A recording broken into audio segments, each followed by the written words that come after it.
In last week's video, we discussed a lot about palette knife, especially the techniques, the do's and don'ts, etc. etc. So today I will be explaining how to implement those techniques on a painting and create stunning results. If you haven't watched the previous video, I'll leave a link above and in the description box below. Have a look at it too. As we proceed in today's painting, I will be telling you the exact technique used on the particular area, and additionally I will also give you a lot of tips for implementing them. So let's get started.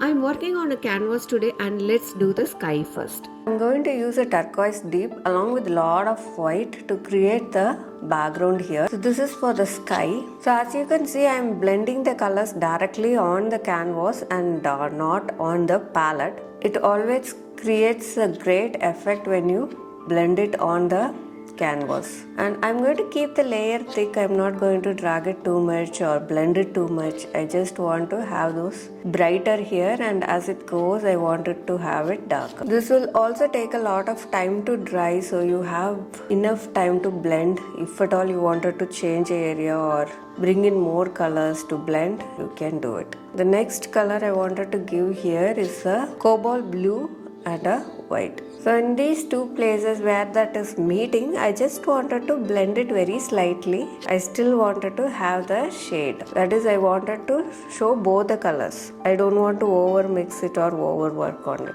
If you are new to acrylics, here is my free guide on color mixing for beginners, which has all the basics and tips for color mixing. You can download it from the link guide.modulacreations.com. I will also leave a link in the description below.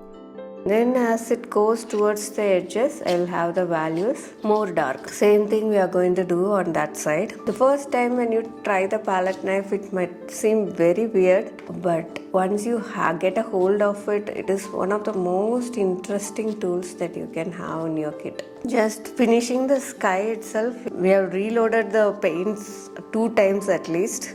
So you can see how much paint it needs to have for having a good coverage. When I use the palette knife, I usually mix it on the canvas most of the times. I rarely seldom mix it on the palette.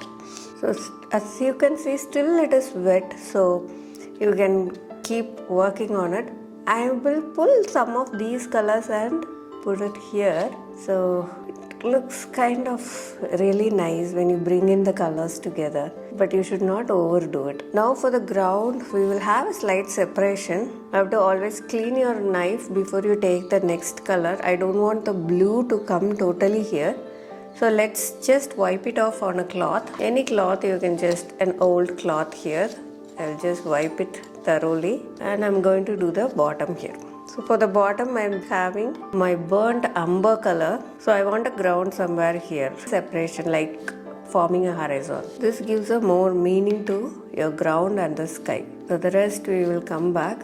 Defining somewhere there I want it. So let's separate it first. I'm using the side of the palette knife to do these kind of lines here. That's it. And to the bottom of it, I'm going to add more of a yellow and an orange look. Why so? Because it will complement my sky more. That's the simple reason. For the center, I'm going to use a Naples yellow and a white. Same way as above, I'm not going to mix anything on the palette. I'm just going to do it directly on the canvas. Now I'm dragging it more than what I did for the sky, because for the sky that is the only layer I wanted to do. But for this I wanted to layer the buildings and everything on top of it. So I'm going to keep it little bit thinner than the sky layer. When you over pull it, it will just mix with a below brown, but that is perfectly fine. That is how I want it here. Just slightly to mix it with a horizon there. Also have a light touch of this orange red. Not too much, that will over empower. A bit is enough. This is all to add interest to your work. If we are using just one color and filling it up, it's kind of too boring. So right in the initial planning phase itself, you'll have to plan on what kind of colors you are going to use. So this red here is a Scarlet Lake. Of course, you can use your cad red if you have that, or any red, because you are anyway going to blend it with the below layers and get it kind of mixed to get a harmonious look on your painting. If you want water, you have to use the sky colors. So what will happen is it will start looking like the water on the ground. And use a lot of white. You don't want a very darker color. So here to separate the water line from the other ground area, you can just give a darker brown. I'm using a burnt umber here and it will get separated. If there are little bit of blues here and there showing through, that is all good. Keep it as a part of your painting. You don't know what you're up to, so automatically it will kind of settle down on your painting. So when you're doing your backgrounds, you have to be really flexible. If some colors come in, maybe they are there to be a part of your painting. That's fine, perfectly fine. So now I'm going to slightly blend them with the nearby colors. Ideally, you should not blend it too much. And here I have a blue area which I would love to have it as a part of the painting. Now this is just the first layer. We'll allow this to dry and then we'll come back for the second layer. Now let's start the second layer. So this is called as layering, wherein your base is there and you're going to apply a next fresh set of paint on top of it. If the base layer is not completely dry, the paints are going to mix and it's going to create some kind of colors that we don't want on the canvas. We will start with the hut. So here we have started defining the edges. So as you can see, we want all these sharper edges for it to look more of that hut. So for that, usually you can use your side of your palette knife. So I'm taking both the colors together and to fix the edge here. Slightly dragging it along the path of the hut's top area so that it gives a nice look to the painting. So white and then mix it. You should not press your palette knife too much. If you are pressing it, it will all blend together to give kind of murky shades. So you have to be careful with that. So now for the down part, I want it very dark here. Same way I would love to go till there only. Now here I want another roof. Once you have your edges fine, it will automatically give a look that you want, that whether it is a hut, it is a tree. So the edges will define the object. When you work with the palette knives, you can create beautiful textures like this very quickly and easily. It's very hard to do that with a brush. The rest of the area I'm just covering it up with a darker color. So how far I want is up to me. Like maybe I will put it till here and I will bring in some darker colors underneath. That will separate the top area and the bottom area of the house. I'm using both the Piney's grey and the burnt umber alternatively and then getting the textures of this. I'm bringing in some lighter colors on the bottom. Maybe we'll create two poles like this. The below area here you can make it mix with the previous color. So it is mostly Naples yellow and yellows, the cad yellow. So I'm just going to drag it out like that. To add more interest, I am just scraping off some of the paints here. This will give you a look of that hay straws. Now let's do the house here. It's going to be smaller than this. We don't want it too big. I'm adding a Naples yellow and little bit of white and bringing in. It's very easy to create these kind of structures with your palette knives.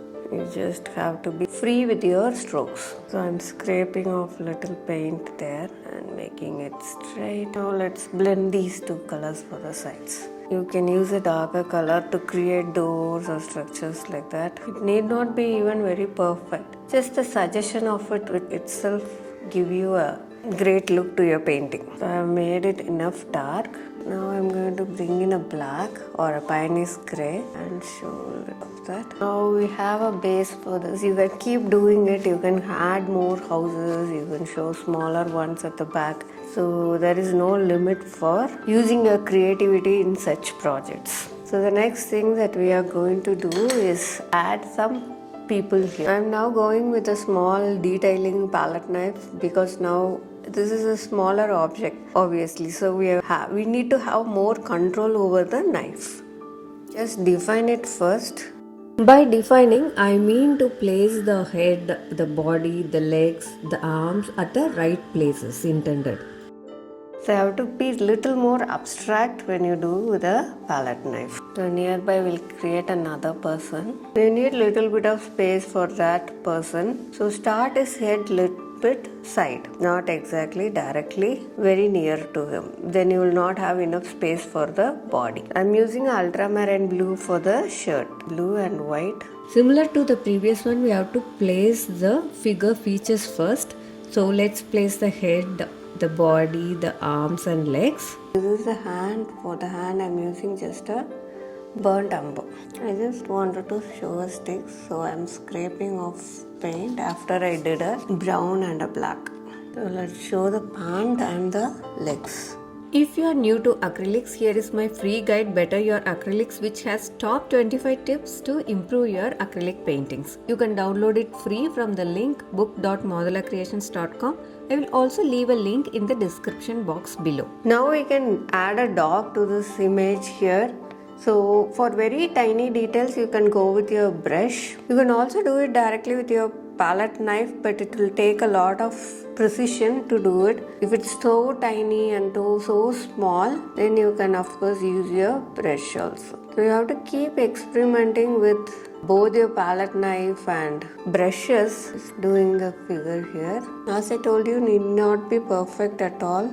Similarly, you can keep adding objects. Just check the relative sizes of each as you add them. You can keep adding. Another thing that we can do is to add some trees here. I'm using a burnt umber. Let's have the edge first. So we can use this palette knife which has curves towards the edges, and I'm going to take burnt umber and green and slightly do the leaves. Like that. So this is where these kind of palette knives will be very handy. So once we have the trees, now we can add shadows here. So you can take your brown and we can give slight shadows to these people here. It need not be very elaborate, okay? So just make it like slight scraping to the surface. Same can be done with the huts also. More darker colors down the edges. This will create a lot of interest to the painting. I'm using a burnt umber to just scrape off the paint here. Use a burnt umber and slightly scrape it off like this to have a shadow underneath the figures. The below layer is actually completely dry, so it will not hurt the below layer. Here also I have used a Naples yellow and burnt umber slightly to show the shadows here and there. Always after finishing your painting, sign your name. Hope you have a thorough understanding of this painting here.